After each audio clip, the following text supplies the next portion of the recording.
Hello, class. As you'll remember, the last time we were here, we stated the following objective that we would be able to identify, define, and apply the 7 elements of art in a landscape drawing. And that's where we left off last time. We had completed all the elements of art. We went from line, 1 dimensional, to shape, 2 dimensional, to form, which is 3 dimensional, to value, which has to do with light and shadow in a work, to texture. So, what does it look like it would feel like? In a drawing, we're usually talking about what we call implied texture rather than actual texture. Space, the distance. We can use overlapping, we can change the size of objects to make them look closer or farther away, and that's what we call space, the element of space. And the final element is color or reflected light. Remember that your eye sees the light that is reflected off of an object. So the object absorbs. So a red piece of paper would absorb all the light waves except for the red, and the red would be reflected, and that's why your eye sees it. So really the paper, a red piece of paper as we would call it, is not really a red piece of paper. It's the only color that it's not. It actually rejects the red light waves. That's why we see the red. So anyway, today's focus is going to be on color and composition. Composition meaning the way all the parts are arranged. So the idea today is going to be that you are able to synthesize what we've learned, these 7 elements of art, synthesize them, put them together in new ways to create your own landscape drawing. So I'm going to show you some options for composition. Again, I want you to make this your own. Synthesize what I teach you, move it, make it your own composition. What we want to do is make sure when we talk about composition, we're talking about how everything is put together and arranged on that surface. So if we look at this piece, this is kind of like the traditional one. I've done this with students. A lot of students like this one. I call this an open and well-balanced composition because you'll notice the sun or the moon is balanced by the house, the mountains over here balanced by the water here in the foreground, with the buildings kind of in the center. And so that's kind of a nice well-balanced composition with kind of it's actually balanced as well this way. It's very balanced everywhere you look at it because half of the drawing is above the horizon line, half of the drawing is below the horizon line. So that's one option that you'll have as you start your compositions. Now remember, you'll be using a big 12 by 18. You'll be using a 12 by 18 piece of paper. So a big piece of paper, you got plenty of room. Make sure you're filling up the entire space. What do I mean by that? I mean that if you were to divide this down the middle, both directions, do you have something of interest in this section? Do you have something of interest in this section? How about this section? We want to make sure we have things that are interesting to look at in each of the 4 quadrants on the page. So make sure when you get that big piece of paper that you're making sure to take the time to make sure each of the quadrants is interesting. Let's look at another composition. This one, I call this one the downward slope right, and it's referring to the horizon line which comes up and slopes down into the right. And so I've basically divided it in half, but I've used a curved line to do it, a line that slopes, comes down and slopes to the right.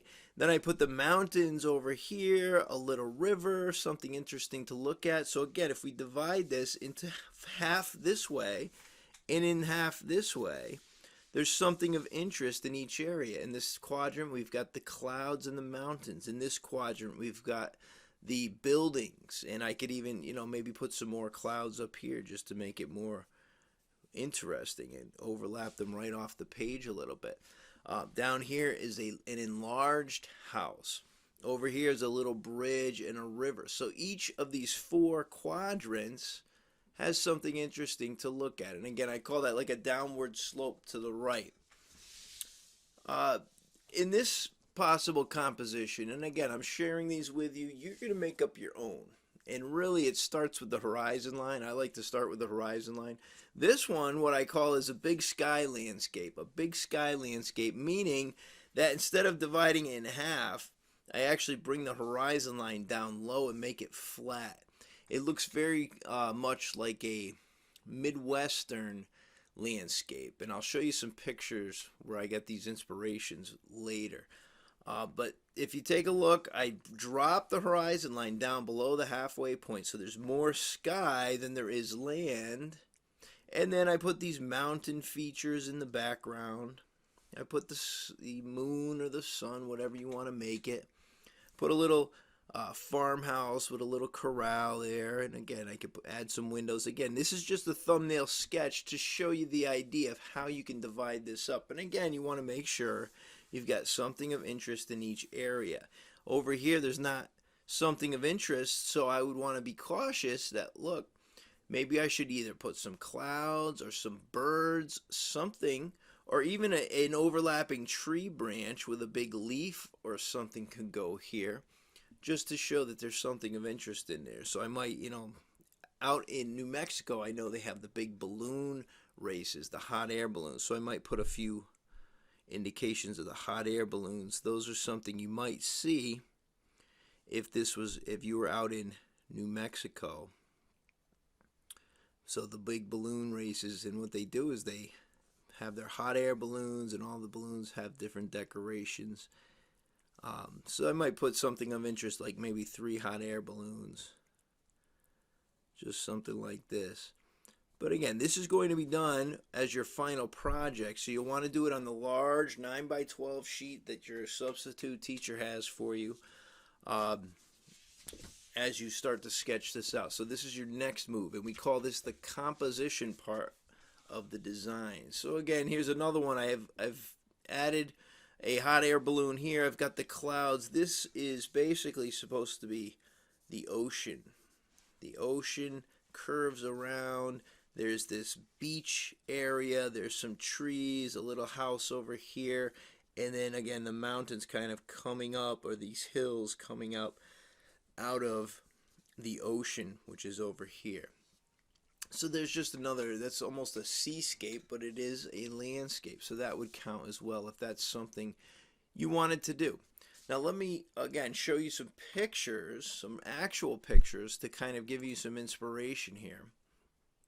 If we take a look at this piece, and I guess I could use my mouse, and we'll see, notice this mountain is actually a volcano. This volcano seems to emerge out of the clouds here. There's so many thick clouds, and this mountain is so high it actually goes above the clouds, and you can see it going above the line of clouds. And you'll notice there's not a lot of trees because it's above where the trees can survive. The trees can't survive at that high altitude. But then you've got these overlapping hills in the foreground, in the middle ground, and again this big hill coming down. If you watch my mouse, it's coming down. And then here, right here, where the person who took the photograph is standing, are these ruins, these ancient ruins. All right, in the very, very foreground, right up close to us. So that's one example of a kind of a cool landscape.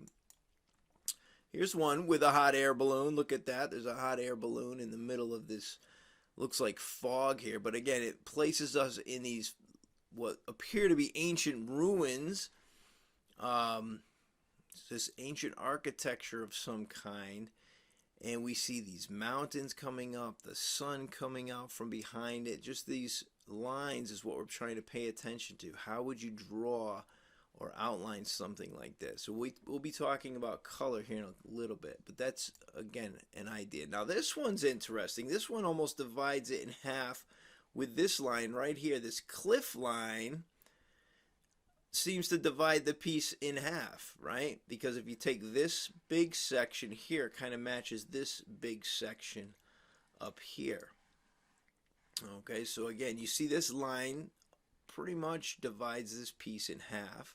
This and I wouldn't call this a horizon line, but it is definitely a cliff line dividing the page in half. And then you've got this hill in the background, and then the sky up here. But I think it's amazing that they built this beautiful home, this beautiful palace, or whatever this is, a vacation home on the cliff. So again, that's just another example of a landscape with this idea of space, foreground, middle ground, and background. All right, here's one. This is where I was inspired to draw the one I showed you earlier, this last one that I drew, with the mountains coming up almost out of the sea and disappearing off to the side with this long oval or elliptical shape here with the sea, and then these leaves in the foreground and the beach. And so again, that's just another landscape that you might be inspired to draw. Now remember, you're going to be coloring all these, and we're going to talk about that here in a minute. Notice all the lines here. This looks like an African picture where there's lots of, again, open plains. Notice the trees here with this textured line coming across, and then you've got this another plane here, and then these textured lines again of these trees, almost in these horizontal bands from top to bottom, and then these beautiful little trees here. It looks like perhaps this is where maybe the giraffes would eat, from the tops of these trees. So again, in the big plains, the big open plains, and again there's the hot air balloon theme again. So those are some ideas. Again, I want you to take what you've learned, what I've taught you to draw, and kind of make your own landscape out of it. And again, you can see these are some of the examples. There it is. So there's one with this beautiful green against the blue, and again you see the line here that kind of comes down, outlines the hills, and then stops and almost comes straight across and off the page. So again, there's that long straight horizontal line, and then in the background you've got these overlapping mountains here, and the beauty of the reflection, which we're going to talk about next. Let me see if I can find this one. This is the New Mexico picture. This is where I was drawing the big sky with these beautiful mountains that you would find out in Arizona, New Mexico area. That's where I call this big sky landscape. That's what these are supposed to be. These big, beautiful mountains that are rising up out there in the desert areas. All right. So now let's talk about color for a minute. You'll notice three things about color when we talk about color. One of them is that it's reflected light, and you could see that clearly here. You could see the reflections of these objects as reflected light.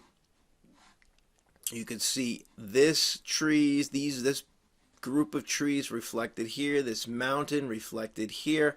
Again, the water acts as a reflector of that light. And so that's one of the things that I want you to include in your landscape, some body of water that reflects the light. And I'm going to show you some more of these.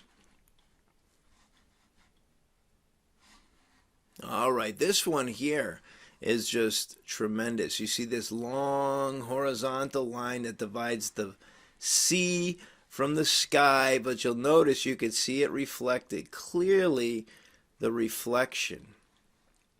So that's one of the things I want you to notice when you're coloring. Whatever the body of water is that you're coloring, it should reflect the landscape. So wherever you put your water, I do want you to reflect the landscape. Oh, here's another one. What a beauty. Notice the tree, the fall orange tree is reflected here in the water. So whatever you do, wherever you draw your water, it should reflect the sky, or it should reflect the trees that are in the area. Whatever your landscape is, it should show a reflection of that.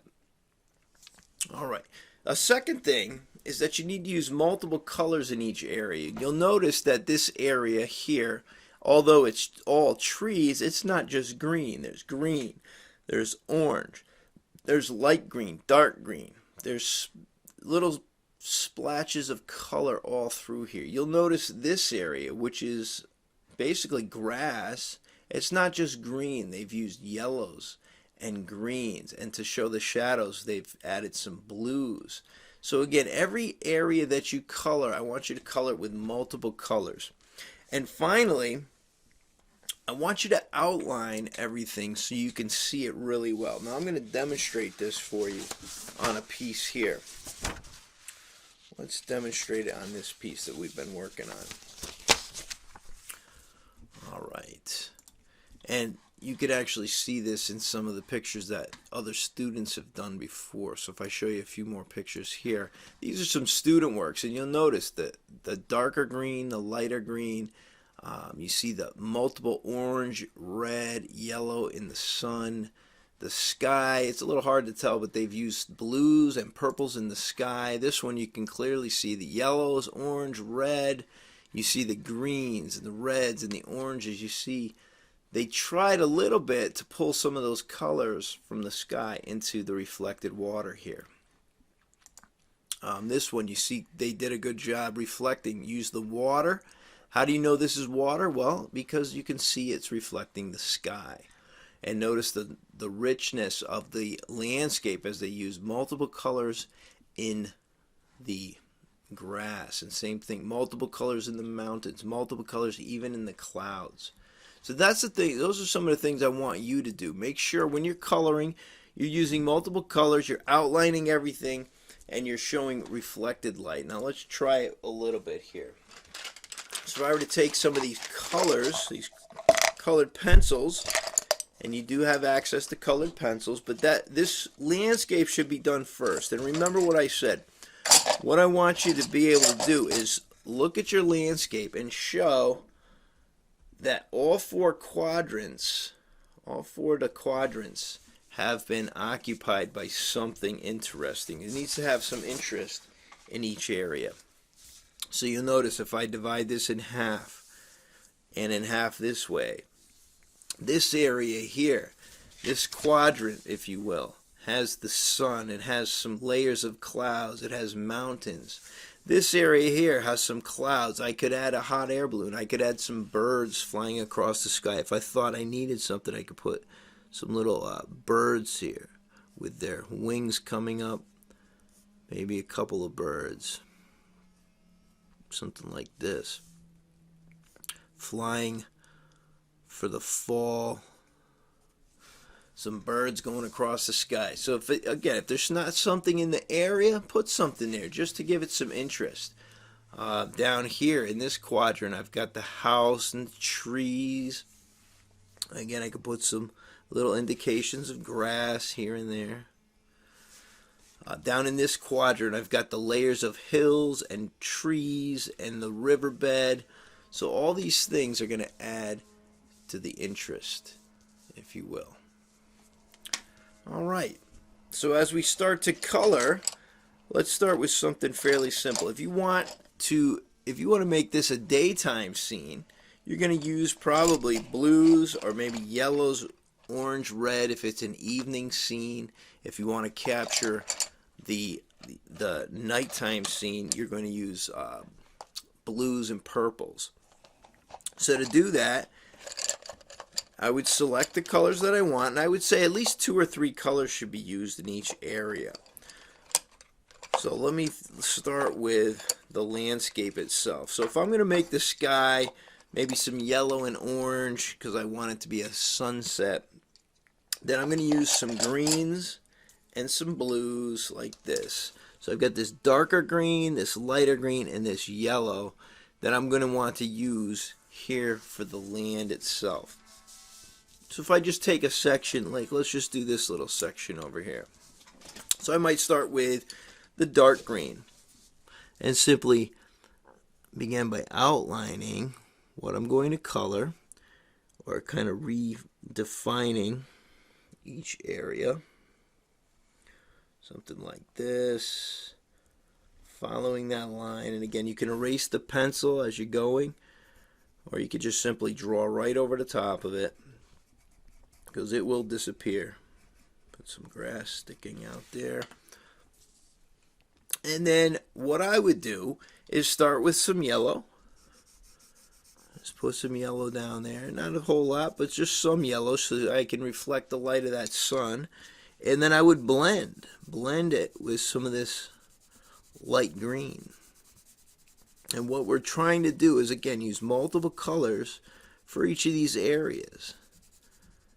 And make sure they're thorough and filled in. Now some of this darker tone green, I might blend that into the background, maybe a little bit here around this water's edge.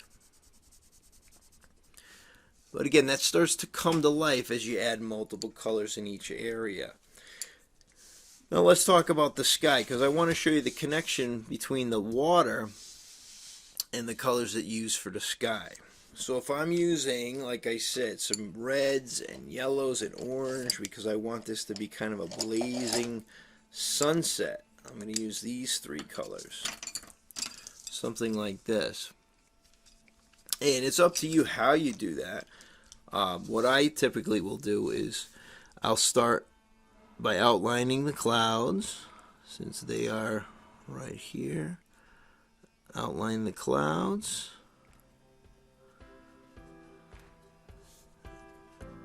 And again, outline something like this.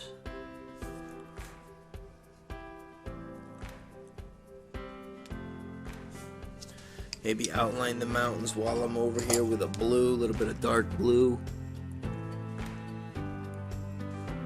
This is a navy blue.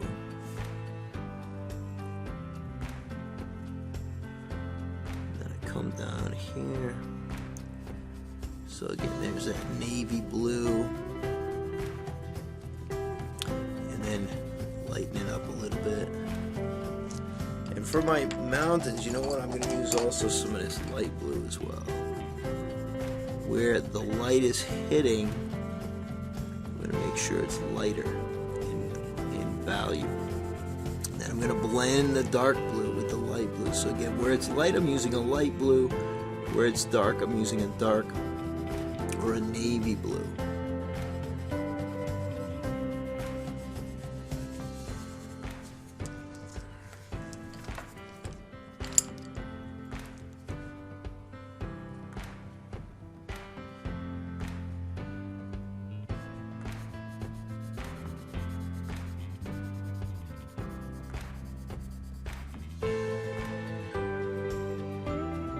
So notice I'm outlining everything to really define it. Outlining helps define the area that you're working on.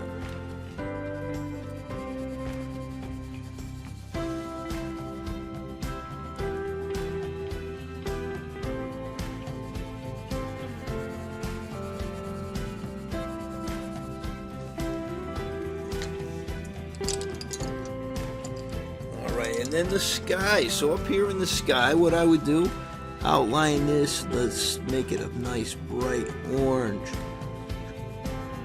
So I start with some red, then I come in with some orange,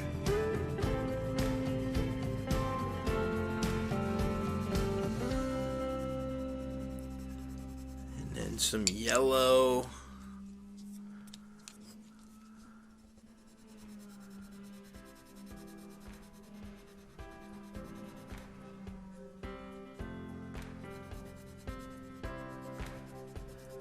Just like this.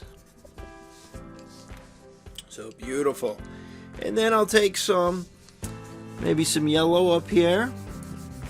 And I'm just going to do a part of this. I don't want to take up the whole time, but I'll bring my yellow down, right down behind the sun, right over to the edge of the page. And then I'll start to blend with some orange, blend in with some orange, so that it's a yellow with a little bit of orange to it. Start to darken the orange, start to push that orange down a little bit harder as I come down behind these clouds. Then I'm going to blend back into the yellow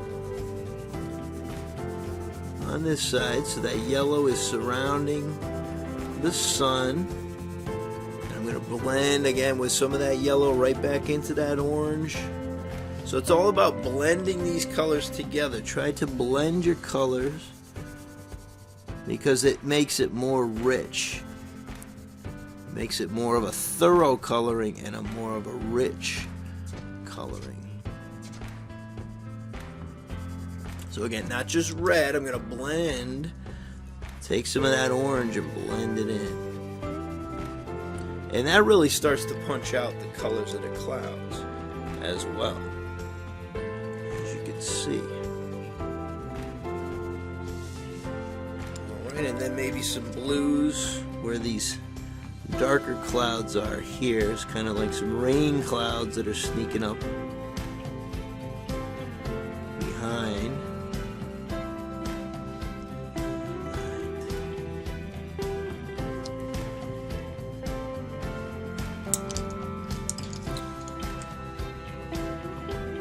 And some red.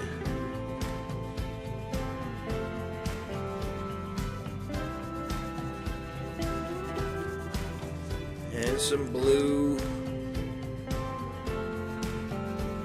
some dark blue here.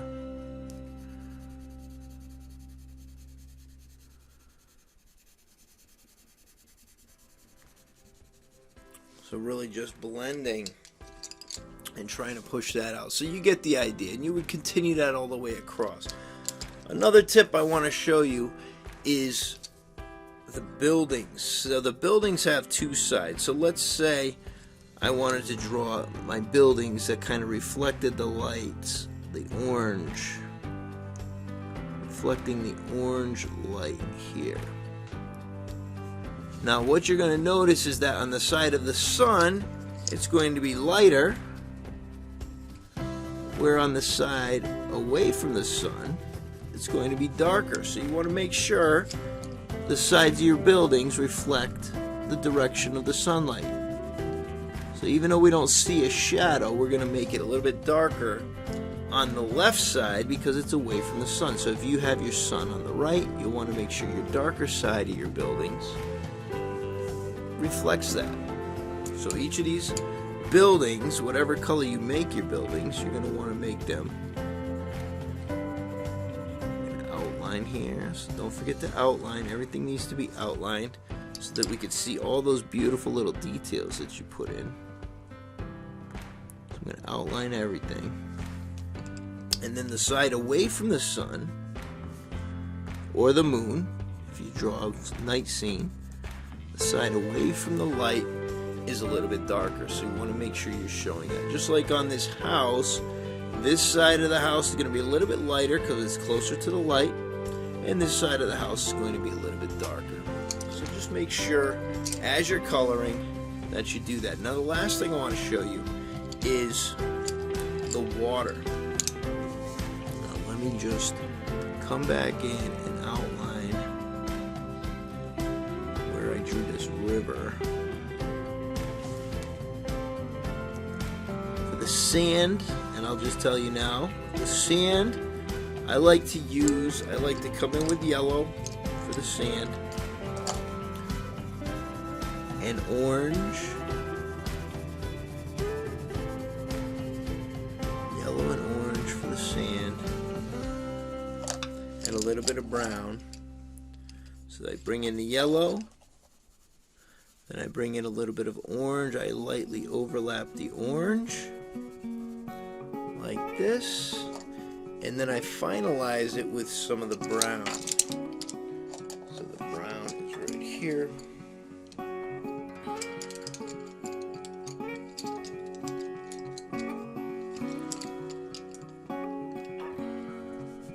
Alright.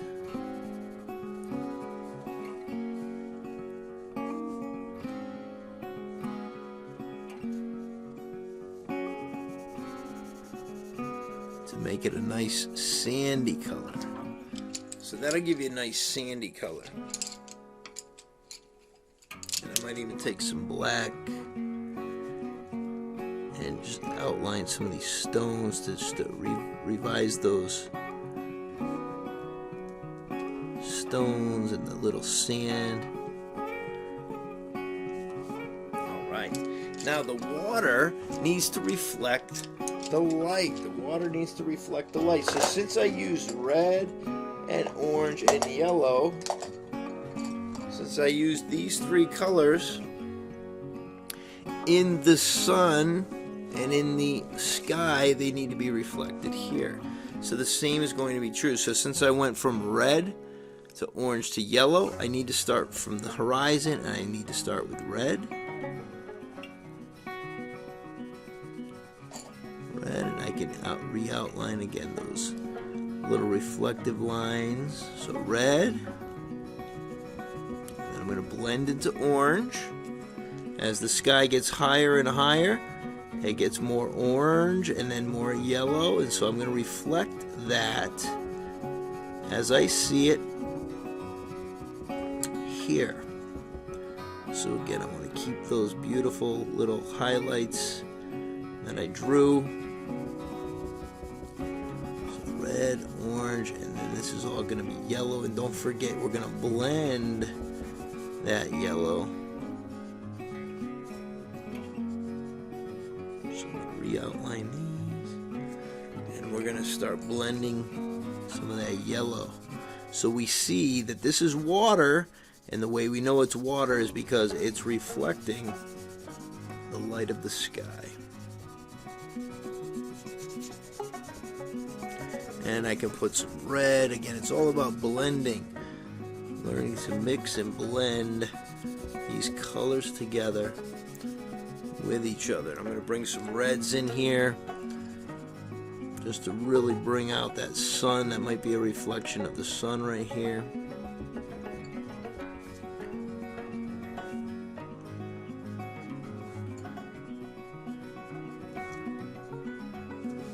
So I want to put those reflections in so that the sky is reflected in the water.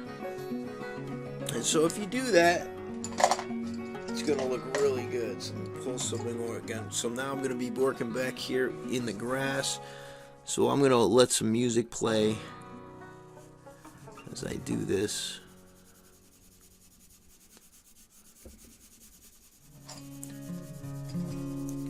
So don't forget, what I want to see, what I'm going to want to see you do when you're coloring is make sure that the sky is reflected in your water. Wherever you have the water in the picture, you have to have water in your picture, so make sure your sky is reflecting the water, or the water is reflecting the sky colors. Make sure you're blending your colors. Use multiple colors in each area. And lastly, make sure you're outlining everything. Redefine it by outlining it with the colored pencil first before you even start to color it. And that's going to make sure that you're doing it right and that everything is well defined and we can tell what everything is. So again, here I'm outlining my grass, and then I'm coloring over it just like this,